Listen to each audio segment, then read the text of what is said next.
Assalamualaikum warahmatullahi wabarakatuh.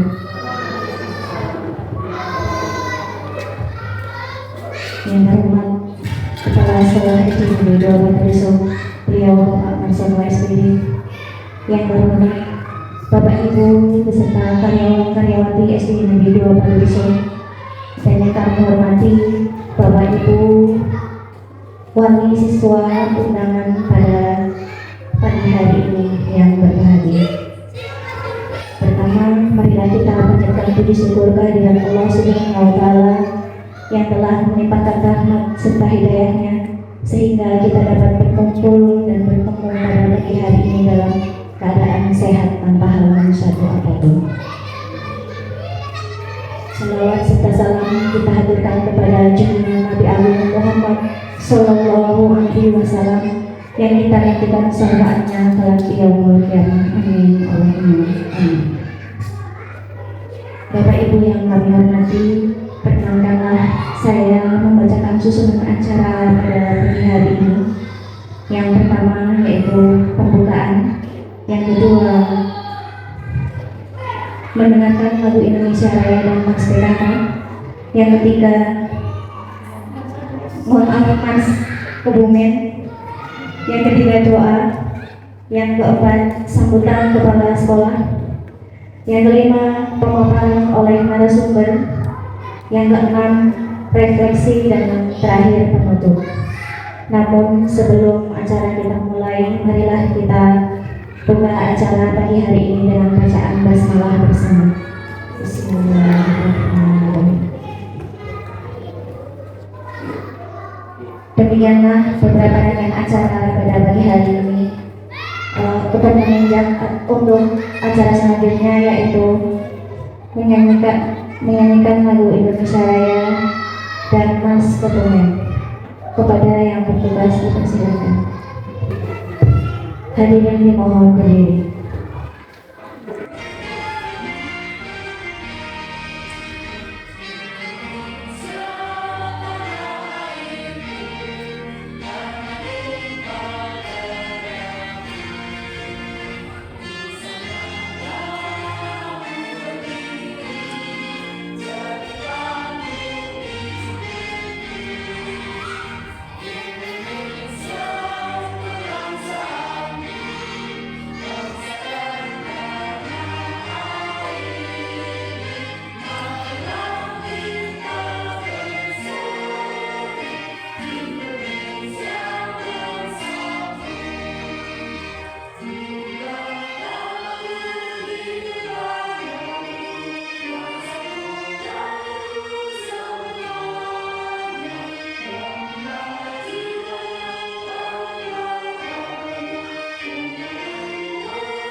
Hadirin kita mohon duduk kembali.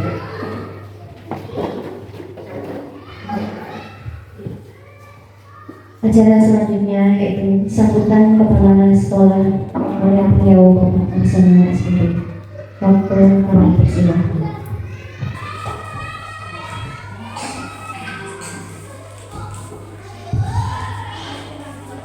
Assalamualaikum warahmatullahi wabarakatuh.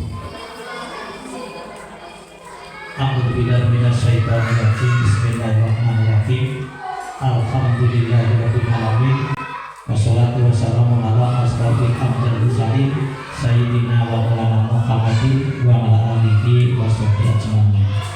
Qala rabbi shrah li sadri wa yassir li amri wa hlul 'uqdatam min lisani yafqahu qawli. Amma ba'du.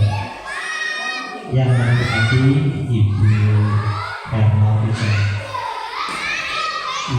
Wijanti SPD selaku guru penggerak pada SD Negeri 2 Patuso, yang menghormati Bapak Ibu guru keluarga besar SD Negeri 2 Patuso, dan yang menghormati Bapak Ibu orang tua wali perwakilan dari kelas 1 SD Negeri 2 Patuso. Sebelumnya marilah pada pagi siang hari ini kita panjatkan puji syukur Allah Subhanahu wa Ta'ala yang melakukan rahmat nikmat kepada kita semua, sehingga pada pagi siang hari ini kita dapat berkumpul di ruangan Aula SD Negeri 2 Patuso. Alhamdulillah dalam keadaan sehat walafiat, tidak ada kalangan suatu apapun. Amin. Bapak Ibu hadirin yang kami hormati, perkenankan saya di sini untuk menyampaikan beberapa kata dalam hal Ibu Herma Wijanti SPD pada hari ini melaksanakan kegiatan seminar tentang diseminasi budaya positif pada SD Negeri 2 Patuso. Yang pertama, kami sampaikan terima kasih kepada Bu Herma yang pada hari ini melaksanakan tugas pada CGB. Mudah-mudahan nanti dapat berjalan dengan lancar, aman, tertib, dan nantinya sampai pada akhir, sampai lulus. Mudah-mudahan ini perjalanan untuk menuju kegiatan itu, Bapak Ibu. Jadi pada hari ini, pada saat sekarang sedang mengikuti pada guru penggerak. Harapan kami mudah-mudahan dengan adanya Bu Herma sebagai guru penggerak ini akan membawa dampak yang positif pada pembelajaran di SD Negeri 2 Patuso, sehingga kita bisa mengikuti perkembangan pendidikan sekarang. Jadi nanti melalui dari CGP pada Bu Herma yang sekarang melaksanakan mengikuti pada guru penggerak, dan nanti mudah-mudahan disusul kepada Bapak Ibu guru yang lain. Dan kemarin SD kita juga ada yang sebagai guru penggerak, ada Bu Rita Widyasuti. Sekarang sudah diangkat menjadi kepala sekolah, bertugas di SD Negeri 9. Mudah-mudahan nanti Bu Herma setelah ini lulus mungkin dicalonkan diangkat menjadi kepala sekolah. Mudah-mudahan di SD sini ini aja pensiun besok Mei. Nah ini Bu Herma sudah lulus Mei, sampun bareng ya, sampun, dan mudah-mudahan harapan kami menjadi kepala sekolah di SD Negeri 2 Patuso. Karena perlu diketahui semuanya, untuk proses kepala sekolah ini pada zaman sekarang beda dengan saya dulu. Kalau dulu saya yang hampir pensiun ini baru prosesnya itu mendaftar, ujian tertulis, ujian psikotes, dan lain-lainnya. Jadi tahapannya banyak, kan ya. Kalau sekarang tidak cukup masuk pada guru penggerak, lulus, insya Allah dipromosikan menjadi kepala sekolah. Ini namanya zaman berubah dan kita harus mengikuti, kan ya.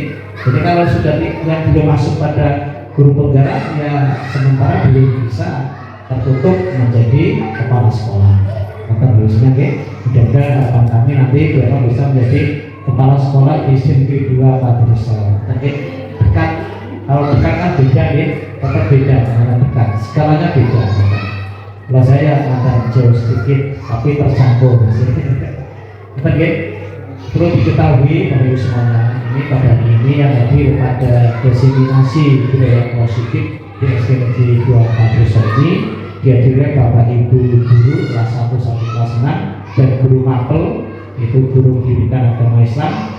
Adapun guru olahraga sedang melaksanakan persiapan Kopda, jadi tidak bisa mengikuti. Dan diikuti oleh perwakilan dari Bapak Ibu orang tua wali kelas 1 ya.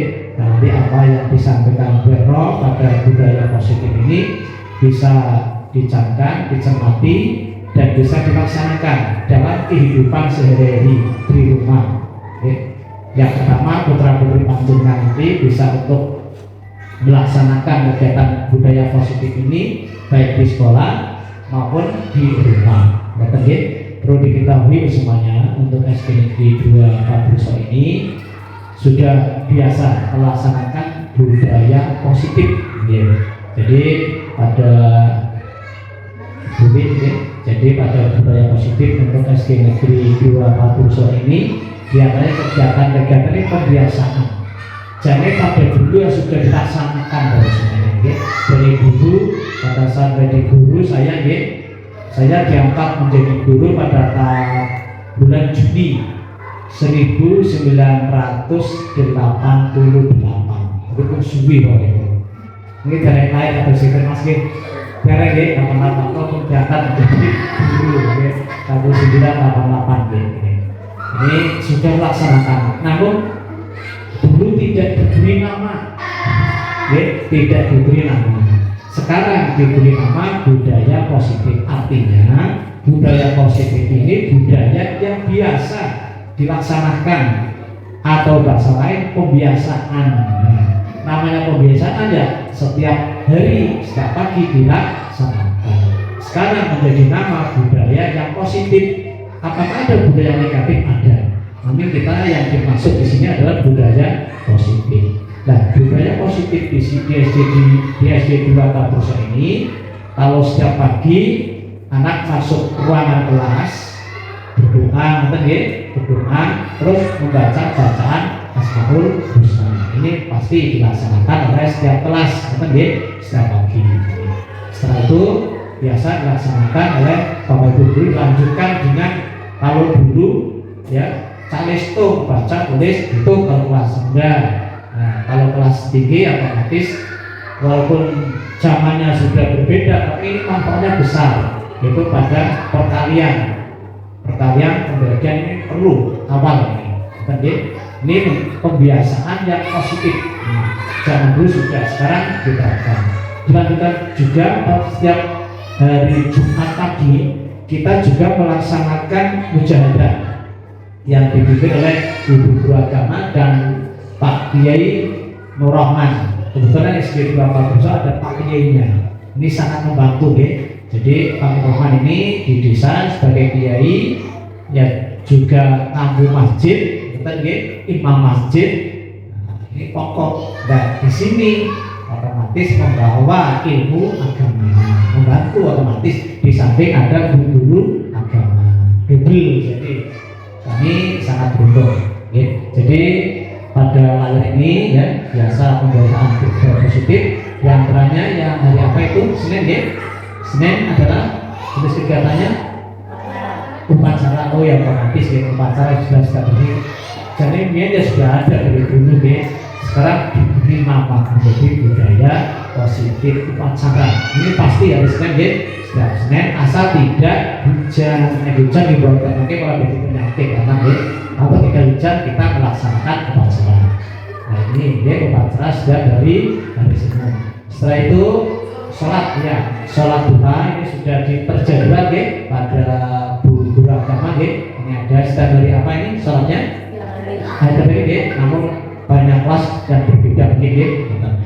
Dan kita lanjutkan pada hari Selasa adalah senam pagi ya semuanya. Jadi kelas 1 sampai dengan kelas 6 kalau Selasa sebelum jam pelajaran ini diadakan senam pagi. Bapak Ibu guru dan siswa semua. Nah, fotonya mungkin ada, nanti ditampilkan foto ini ada. Jadi tidak hanya suatu tulisan, tapi bukti fisik ada nanti. Ya, terus hari Rabunya adalah literasi. Literasi ini sebenarnya ini zaman dulu, sebelum ada guru penggerak adalah anak disuruh membaca pada buku perpustakaan. Betul ya? Jadi anak harus menguasai satu buku. Sekarang dikembangkan lagi, ditingkatkan lagi menjadi apa? Literasi. Literasi ini pembacaan pada anak sebelum pelajaran dimulai. Betul ya? Iya. Masuk di semua kelas, betul ya? Terus pada hari Kamis ya, Kamis Asmaul Husna dan sholat duha, nanti sudah berjadwal, nanti diberikan oleh Bu Herno, ini yang berdasarkan di SD 241. Terusnya hari Jumat mujadah dan apa? Senam, ya. Jadi pada hari Jumat senam juga ada mujadah, tapi mujadahnya mendahului dulu perasaan basic. Mujadah kita cepat bacaan karena anak sudah biasa hafal cepat, setelah itu selesai langsung senam. Betul ya? Nah ini senam memang selama di sini dan dari dulu saya utamakan harus asal tidak hujan setiap hari Selasa dan hari Jumat harus senam. Karena di samping melatih anak disiplin juga untuk kesehatan, ya. Kesehatan penting. Anak kalau tidak biasa gerak ini nanti ya kurang sehat badannya, kan? Jadi gerak tapi dengan irama, dengan senam ini harapan kami anak kelas 1 sampai dengan kelas 6 dan bapak ibu guru ini menjadi sehat. Ya. Kalau tidak sehat nanti bagaimana kita bisa melaksanakan aktivitas pada pembelajaran. Apalagi di SD kita pas di atas langsung kena sinar matahari, ini baik sekali. Karena ada SD yang sekitarnya rindang sehingga matahari tidak bisa tembus ke halaman. Kalau kita kan langsung, asal sudah sedikit panas sudah, itu baik. Walaupun mungkin anak yang pertama ada yang namanya ya bertahan, semaput dan lainnya, tapi berikutnya setiap hari kita laksanakan tidak. Ini karena pembiasaan ini. Betul ya, hari Jumat. Sedangkan pada hari Sabtu adalah ya hafalan juz amma. Ini pada Bapak Ibu guru, juz amma ini sudah biasa walaupun mungkin putra putri panjenengan di rumah ngaji pada Pak Kiai di musola, di masjid, tapi di sekolah pun kami tanamkan lagi. Jadi ada kesinambungan, kebersamaan. Terus sholat duha, sholat duha juga ya dilaksanakan dipandu oleh guru agama dan Pak Kiai Rahman. Ini diantaranya pembiasaan atau budaya positif yang dilaksanakan di SD Negeri 241. Dan bukti fisik adalah foto itu ada, pelaksanaan itu ya. Ini kegiatan-kegiatan pembiasaan yang dilaksanakan pada SD Negeri 241. Namun perlu diketahui Bapak Ibu guru dan Bapak Ibu orang tua wali, harapan kami pembiasaan atau budaya positif ini yang dilaksanakan di SD, harapan kami kepada Bapak Ibu guru dan orang tua wali ditindaklanjuti. Jadi tidak hanya di sekolah top, di sekolah saja tidak, ditindaklanjuti di rumah. Contoh yang Asmaul Husna yang di rumah dibaca. Terus yang mujadah itu kan diberi teks semua. Nah, nanti di rumah ya ditindaklanjuti dibaca. Terus kegiatan yang lain seperti sholat, otomatis Bapak Ibu semuanya putra putri panjenengan di rumah dianjurkan, diwajibkan untuk sholat. Karena program kami untuk kelas 6. Jadi pada kelas 6 ada ujian praktek dari semuanya. Saya menginstruksikan kepada Bapak Ibu guru agama atau Bu Minati sebagai guru agama, pokoknya anak lulus SD dari SD 241 harus bisa sholat 5 waktu. Ini sudah. Kalau belum bisa, tolong hafalkan lagi. Ditunda. Jadi memutuskan SD 241 anak sudah bisa sholat 5 waktu. Karena mengapa? Kalau tidak kita tekankan itu, nanti maaf kok keterusan keterusan anak tidak mau sholat. Namun saya yakin untuk desa Padusa ini masalah agama saya percaya sudah yang melekat dari zaman dulu sampai sekarang sudah baik, perkembangannya baik, terbukti adanya musola, masjid, pondok, ya. Nah, ini anak pasti melaksanakan itu. Pada setiap sore saya lihat dan dengar ya, dan kami mengetahui langsung putra putri kajiannya adalah ngaji, ngaji di pondok, ada di pondok, ada yang di musola. Karena apa? Mohon kalau putra putri di SD ini kami minta ngaji nomor 1, ngaji nomor 1. Kenapa? Ilmu di samping ilmu umum, tapi ilmu agama ini adalah utama. Kalau bukan dari sekarang kita mempelajari, mengamalkan, melaksanakan tentang keagamaan, engkau nanti kalau sudah dewasa, yang umur 17 munggah kon ngaji dulu. Gimana? Pasti tidak mau. Tapi sudah sewu nek wis nginjak remaja, sudah puber dan lainnya, aduh ini aneh ngomongin umumnya. Tapi ya ada yang umur 20 tahun masih ngaji yang ada. Tapi mohon siswa SD ini ngaji nomor 1. Kata dia pada Pak Kiai kan dekat ya, Pak Kiai di sini ada pondok, silakan. Jadi Bapak Ibu putra putrinya mohon untuk ngaji ya. Ini syarat utama. Nah sekolah itu pengen didukung, tapi ngaji karena tidak ada aturan seperti di sekolah, maka beda. Jadi orang tua penggerak utama. Yang kedua harapan kami untuk siswa-siswi SD Padusa ini ngaji sudah semuanya harapan kami nanti putra putri panjenengan akhirnya menjadi anak yang soleh dan soleha. Amin ya. Kiranya ini semuanya untuk sambutan kami dalam kegiatan diseminasi budaya positif. Harapan kami nanti bisa berjalan dengan lancar, apa yang dilaksanakan di sekolah maupun ditindaklanjuti dilaksanakan di rumah Bapak Ibu semuanya. Betul ya? Ada kurang lebihnya kami mohon maaf. Kita akhiri. Wassalamualaikum warahmatullahi wabarakatuh. Terima kasih kami haturkan kepada beliau Bapak Kepala Sekolah atas sambutannya. Bapak Ibu yang kami hormati, untuk acara selanjutnya yaitu pemaparan oleh narasumber. Kepada beliau Ibu Herno Vijianti dipersilakan. Terima kasih kepada pembawa acara. Masih semangat Bapak Ibu? Masih. Tepuk semangat biar tidak ngantuk ya. Tepuk semangat.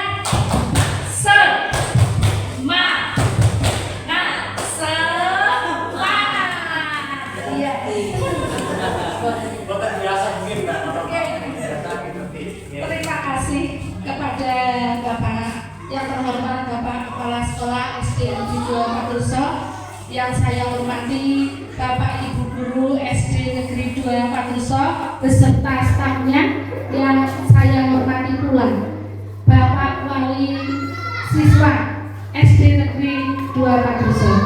Pertama-tama marilah kita panjatkan puji syukur kehadirat Allah Subhanahu wa Ta'ala, yang mana pada hari ini kita telah diberikan rahmatnya sehingga kita semoga nanti dapat melaksanakan diseminasi budaya positif di SD Negeri 2 Padusa. Salawat serta salam juga selalu kita sanjungkan kepada Nabi Agung Muhammad Sallallahu Alaihi Wasallam yang selalu kita nasihat syafaatnya di yaumul qiyamah. Allahumma amin. Bapak Ibu yang saya hormati, perkenankanlah saya berdiri di depan untuk memberikan materi tentang diseminasi budaya positif. Sebetulnya budaya positif ini sudah ada di SD Negeri 2 Padusa sejak dulu, tetapi betul Bapak Kepala Sekolah belum diberi nama. Nah, sekarang diberi nama yaitu budaya positif. Banyak sekali kegiatan di SD Negeri 2 Padusa, yaitu seperti pembiasaan pagi, yaitu ada asmaul husna, ada hafalan surat pendek, juz amma, sholat duha yang setiap hari dilaksanakan oleh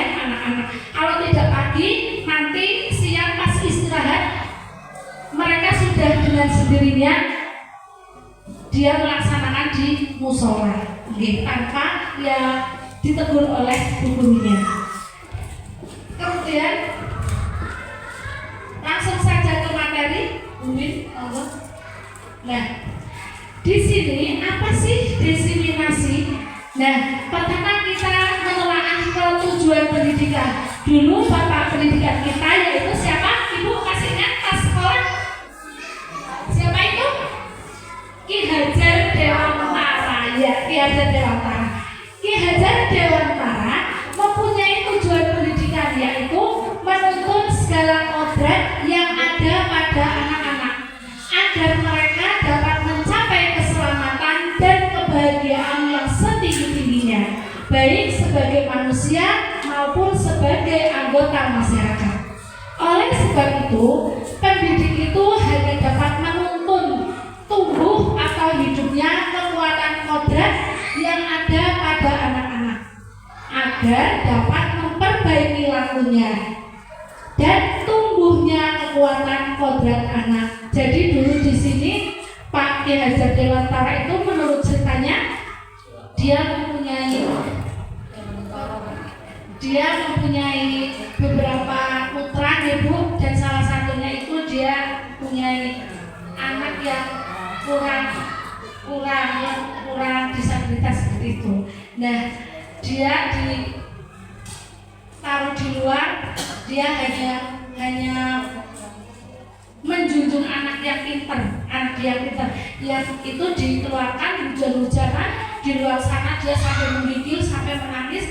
Akhirnya Ki Hajar Dewantara itu berpikir, karena sakit terus dimasukkan ke hujan-hujanan berhari-hari, terus dia sakit terus dimasukkan, dia berpikir ternyata di situ walaupun ada anak yang seperti itu, dia mempunyai kelebihan. Pasti mempunyai kelebihan karena Allah menciptakan umatnya, menciptakan anak-anak kita pasti diberikan kelebihan. Nah, tugas guru yaitu menuntun, Bu, yang tadinya anak-anak dulu di itu pada saat lahir adalah kertas kosong, kita orang tua hanya menggambari. Nah, ternyata anak itu sudah mempunyai garis kehidupan sendiri-sendiri, di mana guru tugasnya menuntun perkembangan mereka. Lanjut, Mbak. Konsep inti budaya positif. Jadi nanti di sini kita akan menelaah tentang satu yaitu perubahan paradigma baru, 2 disiplin positif, 3 nilai kebajikan, 4 kebutuhan dasar manusia, 5 motivasi perilaku manusia, 6 posisi kontrol, 7 keyakinan kelas, dan yang ke-8 segitiga restitusi.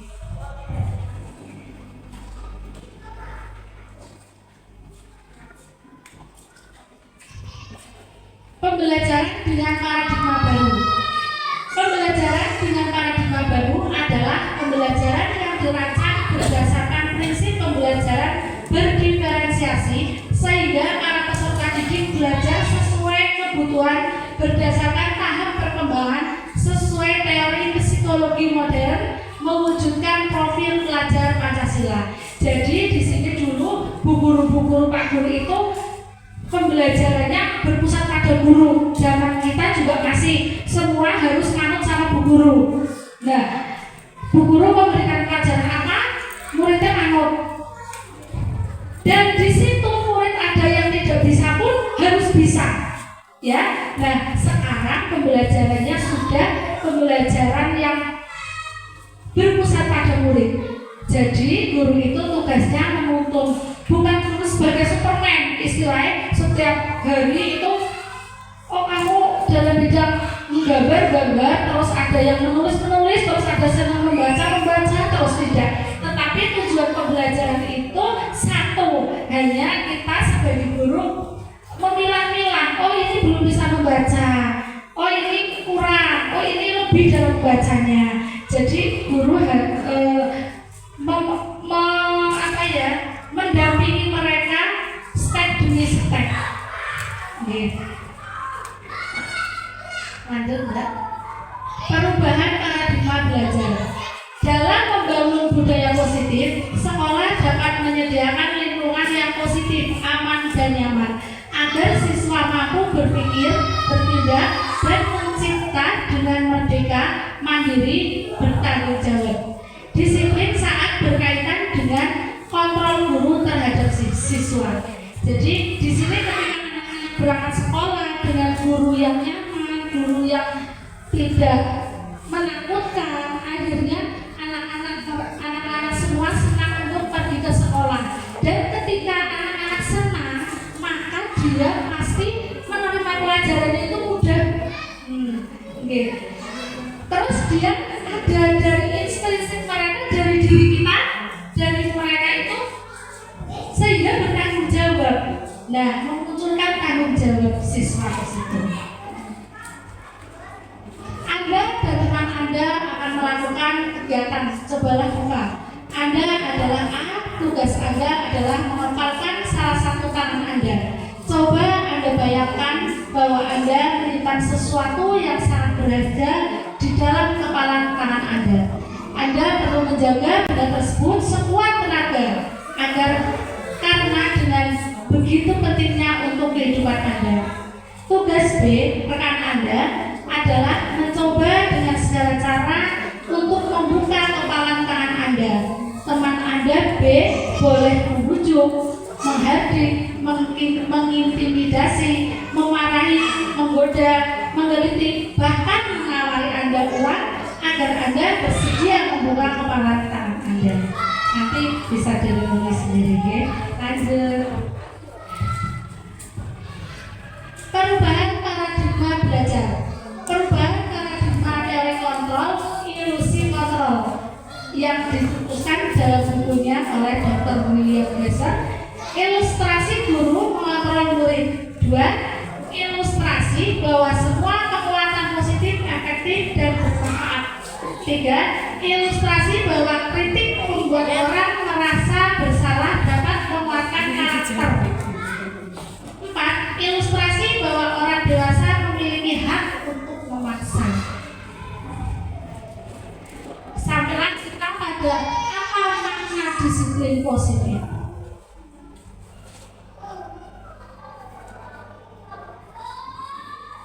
Disiplin berasal dari bahasa Latin disciplina yang artinya belajar. Makna asal dari kata ini berkonotasi dengan disiplin diri dari murid-murid Socrates dan Plato. Yang ketiga, disiplin diri membuat orang menggali potensinya menuju sebuah tujuan apa yang dia hargai. Namun dalam budaya kita, makna disiplin telah berubah menjadi sesuatu yang dilakukan seseorang pada orang lain untuk mendapatkan kepatuhan. Kecenderungan umum adalah menghubungkan kata disiplin dengan ketidaknyamanan, bukan dengan apa yang kita hargai atau pencapaian suatu tujuan mulia. Jadi di sini nanti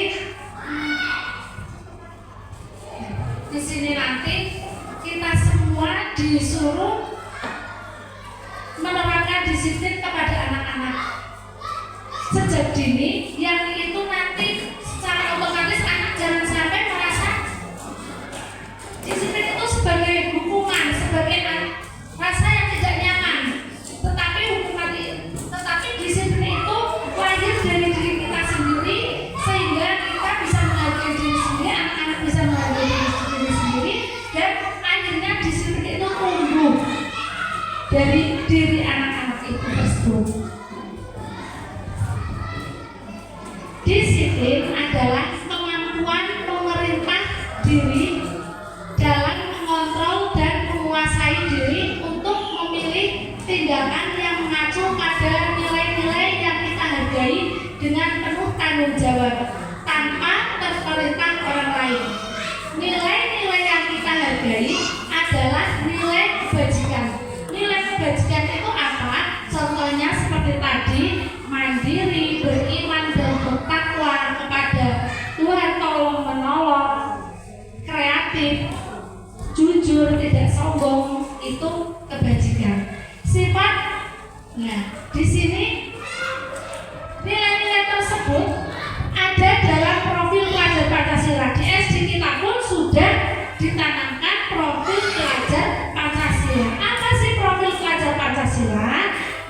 kita lihat.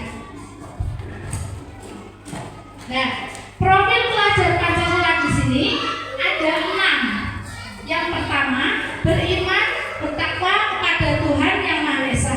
Yaitu seperti tadi sudah dicontohkan, ada kita sholat duha, mujahadah, itu kita sudah satu masuk ke satu. Kemudian kebinekaan global, saling menghargai di situ, bergotong royong, bekerja sama, berkolaborasi. Siswa dilatih untuk berkolaborasi sehingga mereka pada saat dewasa nanti bisa terjun di masyarakat dengan bekerja sama, menghasilkan sesuatu yang dengan bekerja sama itu nanti akan menghasilkan sesuatu yang lebih, yang baik. Bernalar kritis untuk menyiapkan generasi-generasi emas Indonesia. Kita mengajari anak-anak kita yaitu dengan untuk berlatih bernalar kritis. Mandiri, seperti yang sudah dilaksanakan di SD dan juga Pak Doso, itu upacara bendera itu salah satu bentuk kemandirian. Di situ juga ada kepemimpinan, melatih kepemimpinan pada anak. Kreatif, di mana untuk menyiapkan anak-anak emas yang mungkin perkembangan zaman sekarang itu sangat luar biasa, Ibu. Kita harus menjadikan anak-anak kita anak yang kreatif. Kebutuhan dasar manusia. Realitas, kebutuhan setiap orang berbeda-beda. Kita harus berusaha memahami pandangan orang lain tentang dunia. Setiap orang memiliki gambaran yang berbeda-beda. Kebutuhan bertahan hidup. Jadi di sini kebutuhan bertahan hidup adalah kebutuhan yang bersifat fisiologis untuk bertahan hidup, misalnya kesehatan, rumah, dan makanan. Kebutuhan biologis sebagai bagian dari proses reproduksi, termasuk kebutuhan untuk tetap bertahan hidup. Komponen psikologi pada kebutuhan ini meliputi kebutuhan akan perasaan aman. Nah, jadi di sini contohnya misalnya terkadang ada anak yang tidak membawa bekal, atau anak itu membawa bekal, tetapi anak itu masih suka minta ke temannya. Nah, itu salah satu masuk ke bertahan hidup. Kasih sayang dan rasa diterima, kebutuhan untuk diterima. Kebutuhan ini dan 3 kebutuhan berikutnya adalah kebutuhan psikologis, kebutuhan untuk disayangi dan diterima, meliputi kebutuhan akan hubungan dan koneksi sosial, kebutuhan untuk memberi dan menerima kasih sayang, dan kebutuhan untuk merasa menjadi bagian dari suatu kelompok. Kebutuhan ini juga meliputi keinginan untuk tetap terhubung dengan orang lain seperti teman, keluarga, pasangan hidup, teman kerja, binatang peliharaan, dan kelompok di mana kita bergabung. Anak-anak yang memiliki kebutuhan dasar kasih sayang dan rasa diterima yang tinggi biasanya ingin disukai dan diterima oleh lingkungannya.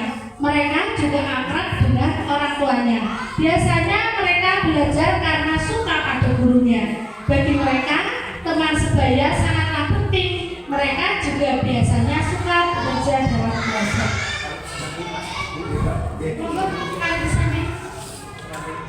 Ini ada penguasaan kebutuhan pengetahuan. Kebutuhan ini berhubungan dengan kekuatan untuk mencapai sesuatu, menjadi komponen, menjadi terampil, diakui atas prestasi dan keterampilan kita, didengarkan dan memiliki rasa harga diri. Kebutuhan ini meliputi keinginan untuk dianggap berharga, bisa membuat perbedaan, bisa membuat pencapaian kompeten, diakui, dihormati. Anak-anak yang memiliki kebutuhan ini biasanya ingin menjadi seorang pemimpin. Mereka juga suka mengamati sebelum mencoba hal-hal baru.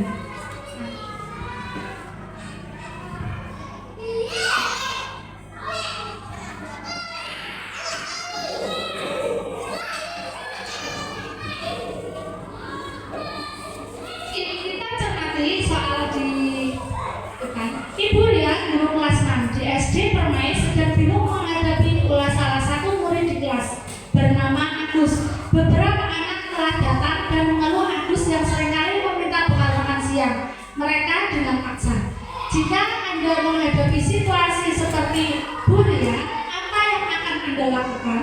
Menurut Anda, kira-kira apa alasan Agus melakukan hal itu?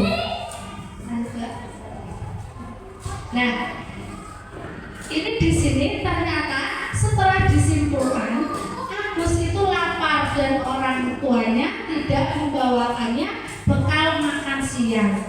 Itu untuk bertahan hidup dia. Si Agus itu, teman Agus jadi perhatian Agus.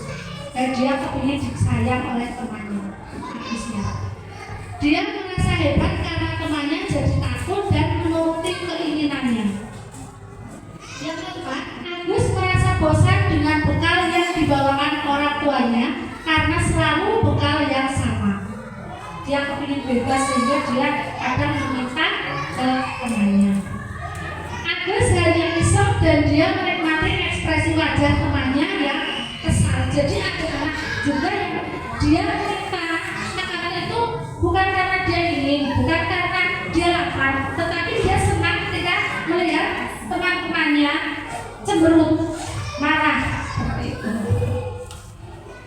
Motivasi perilaku manusia untuk menghindari ketidaknyamanan, mendapat imbalan atau penghargaan, menjadi diri dan orang yang mereka inginkan.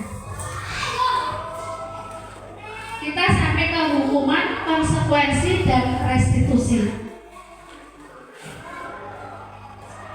Apa itu hukuman? Apa itu konsekuensi dan restitusi?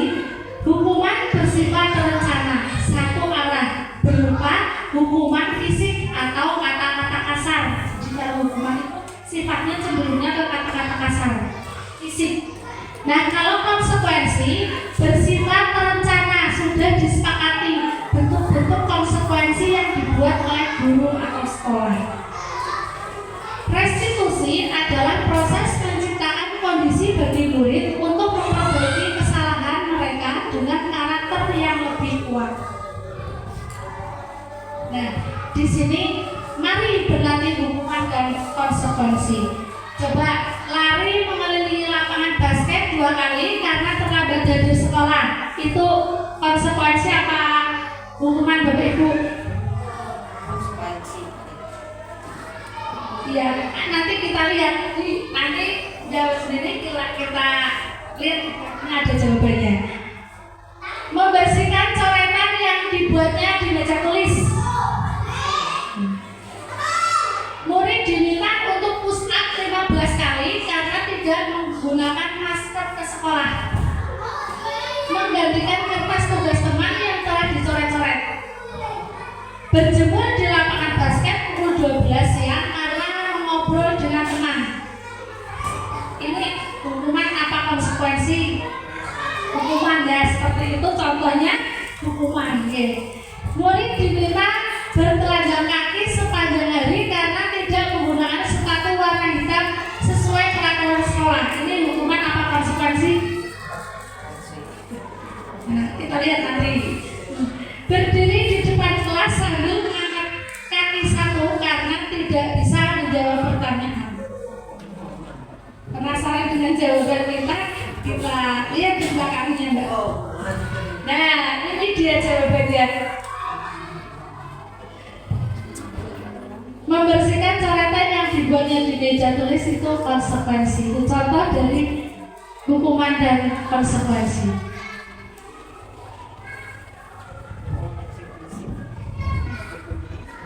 Dan kita sebagai guru sudah tidak menggunakan buku. Di sini kita sampailah ke restitusi posisi kontrol guru. Guru di sini ada penghukum, pembuat rasa bersalah, teman, pemantau, manajer. Restitusi itu apa? Restitusi itu permasalahan yang ada pada anak-anak. Jadi ketika anak-anak berkelahi, nanti kita sebagai guru harus menggunakan segitiga restitusi. Di mana di sekolah kita pun sudah menggunakan segitiga restitusi ini. Posisi kontrol guru. Saya itu menggunakan pertanyaan-pertanyaan. Saya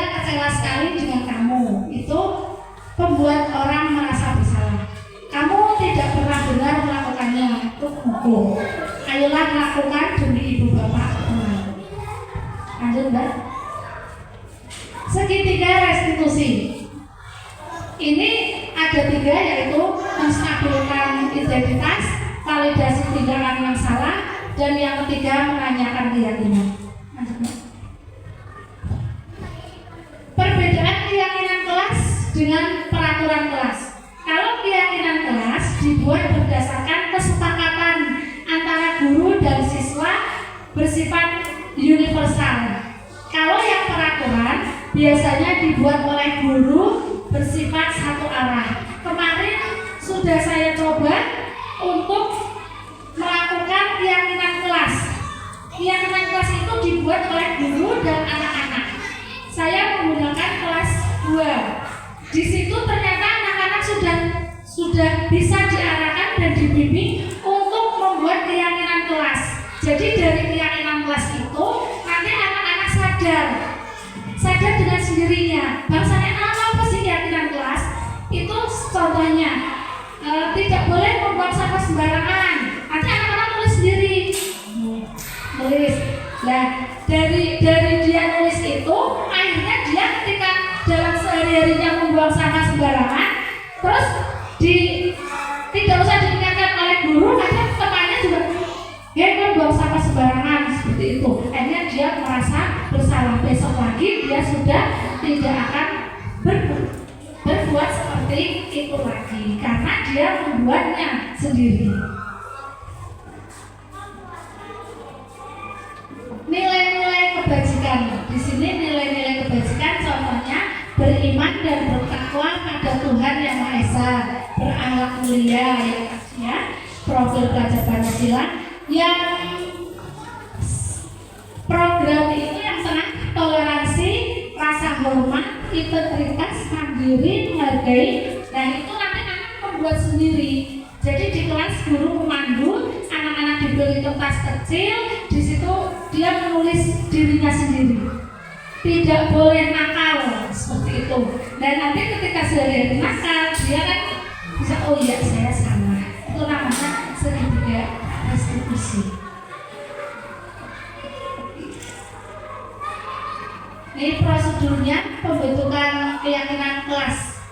Yang satu, mempersilahkan warga sekolah atau siswa untuk mencurahkan ide tentang peraturan yang akan disepakati. Mencatat semua masukan, ganti kalimat negatif menjadi positif.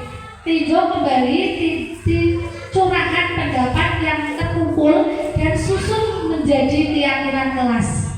Tinjau ulang keyakinan kelas yang sudah tersusun. 3 atau 7 keyakinan, tidak banyak-banyak karena masih kelas rendah.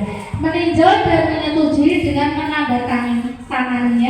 Yang terakhir, keyakinan kelas ditempel di dinding kelas sehingga anak-anak setiap hari melihatnya dan dia akan melaksanakannya dari dalam diri mereka sendiri. Ini di sini saya kemarin baru menerapkan segitiga restitusi, contohnya nggih.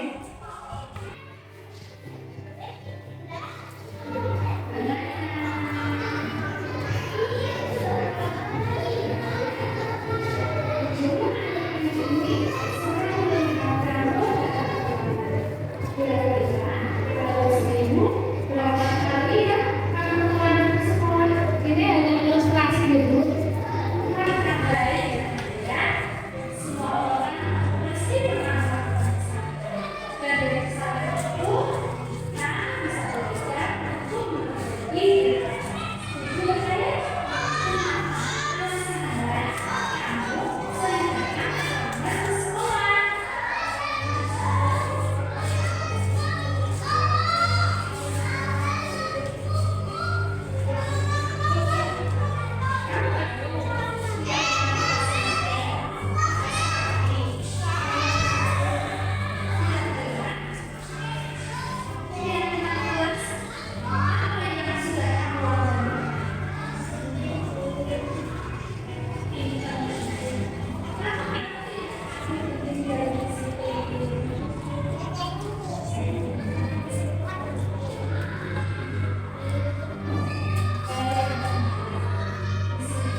Intinya sama. Jadi guru itu tidak boleh memberi hukuman sekarang.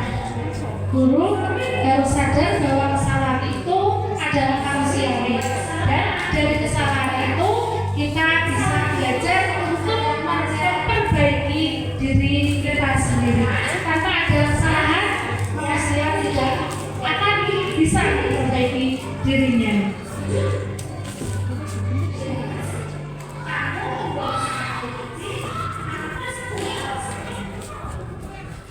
Nah, kiranya materi yang saya sampaikan itu Bu, Bapak, semoga bisa bermanfaat. Tapi sebelumnya ada refleksi tanya jawab, monggo kepada yang mau bertanya disilakan.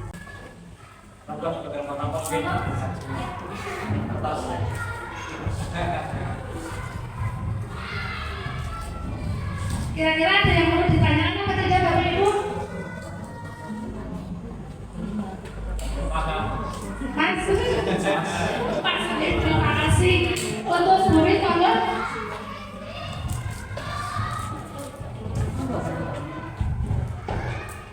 Baik, terima kasih atas waktunya yang sudah diberikan kepada saya. Di sini saya ingin bertanya Bu Herno, dari yang sudah Bu Herno laksanakan dengan murid seperti yang tadi segitiga restitusi, apakah itu sangat berdampak bagi anak? Apa kurang efektif? Karena kan kita muridnya banyak, misal ya Bu, mohon maafnya, misal dalam satu kelas itu muridnya banyak dan untuk pelanggarannya dari siswa itu tidak hanya satu. Nah, apakah satu-satu atau dikelompokkan jadi satu kemudian melaksanakan lebih segitiga restitusi seperti itu? Akan saya jawab dulu ya. Nah, tadi yang ditanyakan Bu Win, apakah karena di sekolah dengan berbagai macam anak-anak, sifat anak, dan cara menanganinya bagaimana? Itu nanti kan pada saat mengalah, pada saat growing-growingan itu tidak mesti bareng ya Bu ya. Nah, itu nanti kita bawa ke ruang sendiri, nanti di situ yang mengal itu tadi dia disadarkan dengan dirinya sendiri ya. Seperti saya sama Gibran dulu sama Haidar, dan itu saya menanganinya juga memakai segitiga restitusi itu, sehingga pada saat berkelahi kemudian guru juga tidak hanya menyalahkan satu saja dari pihak satu saja, si Haidar ditanya, dia akhirnya mengakui kesalahannya. Nah, kita terus melanjutkan dari kesalahan itu. Kira-kira keyakinan kelas apa yang kamu langgar? Bertengkar, Bu. Nah, dia sudah mengakui kesalahannya kan, berarti. Nah, dari situ berarti kamu melanggar keyakinan kelas. Terus konsekuensinya kamu apa? Dia timbul lagi jawaban dari dirinya sendiri tanpa ada dari luar. Konsekuensinya saya besok tidak nakal lagi, Bu, seperti itu. Nah, berarti kamu sudah punya konsekuensi ya, besok tidak nakal lagi, seperti itu, ya kan? Yeah. Tapi sebelum kita masuk ke situ, kita harus menstabilkan identitas dulu, Mbak Win. Jadi kita menyadarkan, oh iya, Bu Guru juga dulu pernah melakukan kesalahan seperti itu. Tetapi Bu Guru akan memperbaikinya. Bagaimana dengan Mbak Nirmala, seperti yang saya contohkan kemarin di video? Ya Bu, saya minta maaf seperti itu. Ketika sudah minta maaf berarti sudah selesai. Tapi belum selesai, biasanya itu masih berjalan yang panjang, butuh proses. Iya, sudah cukup Mbak Min. Ya, terima kasih. Mungkin ada yang lain Bapak Ibu? Sebelum acara ditutup, masih sengaja? Masih. Ya, sekarang kita sampai ke akhir dari materi, yaitu penutupan. Saya mungkin banyak salah dalam memberikan materi, dalam saya bertutur kata di depan. Saya mohon maaf yang seterus-terusnya. Akhir kata, wassalamualaikum warahmatullahi wabarakatuh.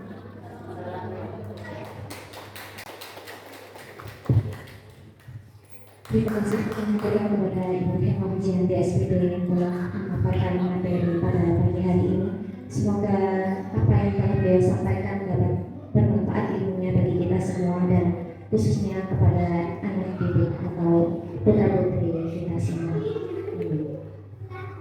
Bapak Ibu yang saya hormati, untuk acara yang terakhir yaitu penutup. Sebelum acara ditutup, saya selaku pembawa acara dari awal sampai dengan akhir masih banyak kekurangan dan kesalahan.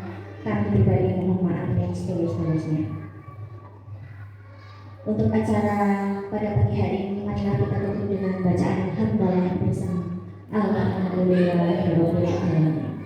Saya akhiri wabillahi taufiq wal hidayah. Wassalamualaikum